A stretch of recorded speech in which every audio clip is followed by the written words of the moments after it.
We have discussed the meaning of positivism. Positivism का meaning मैं आपके साथ discuss कर चुकी हूँ. Now we'll move on to the next part, that is the law of three stages.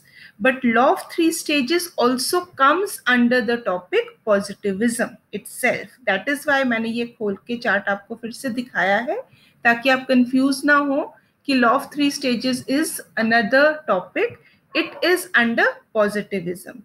Now positivism से August Comte का क्या मतलब था? August Comte wanted to establish this particular discipline, that is sociology, as a scientific discipline.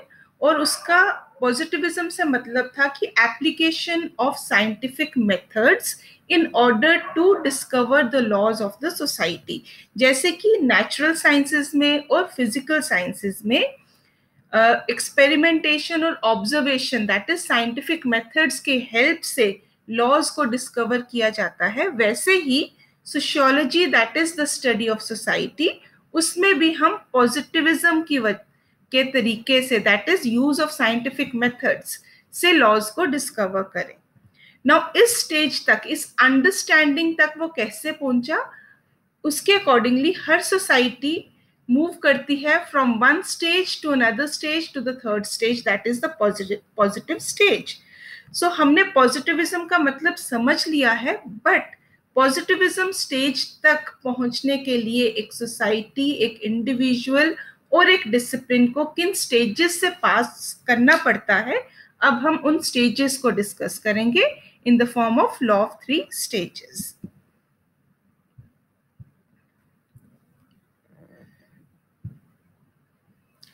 So law of three stages, जैसे पहले भी मैंने आपको बताया है, it is the theological stage is the first stage, second stage is the metaphysical stage and the third stage is the positivist stage. ये तीनों stages आपको chronological order में understand करनी है. पहले सबसे पहली stage, फिर second number पे, फिर third number पे. इनको ऊपर नीचे नहीं कर सकते. So coming to the first stage, that is the theological stage. This stage is also known as fictitious stage, which means that this stage was the stage which was dominated by the belief that all the things, they are caused by some supernatural being. कोई supernatural power है और हर चीज को explain करने के लिए वो supernatural power की explanation को use करते थे. That is, in this stage, all theoretical conceptions bear a supernatural impress.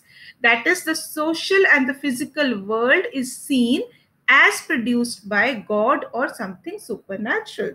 So something which is beyond the understanding of human being, जो कि supernatural है, वही चीज explain करती है every physical phenomena as well as social phenomena. तो ऐसे stage को बोलते थे थियोलॉजिकल स्टेज, जब कोई साइंटिफिक अवेयरनेस नहीं थी लोगों में. This stage was dominated by priest and military people. Priest और मिलिट्री पीपल जो भी डिक्टेट करते थे, people used to blindly follow that thing. उसको क्वेश्चन कोई नहीं करता था और उस चीज को सच माना जाता था. That stage is known as theological stage और the first stage. So this, ये इन तीन स्टेजेस को बोलते हैं evolutionary stages. That is moving from one to the second to the third. Societies जो थी वो इवॉल्व हो रही थी और मूव कर रही थी एक स्टेज से दूसरी स्टेज में. फिर सेकेंड नंबर पे जो स्टेज है वो है मेटाफिजिकल स्टेज, जिसे बोलते हैं abstract stage. It's also known as abstract stage. This stage was characterized by the belief that abstract forces like nature, rather than personalized gods, explain virtually everything. So everything was explained through abstract forces. In this stage, mind presupposes abstract forces, veritable entities and personified abstractions capable of producing all phenomena. तो हर चीज को explain करने के लिए कुछ personified abstractions और abstract forces थी, जिससे कि उस चीज, उस फिनोमिना को एक्सप्लेन किया जाता था. ये जो स्टेज थी, it's like a transitional phase. Theological से पॉजिटिव स्टेज पे जाने के लिए एक ट्रांजिशनल फेज था.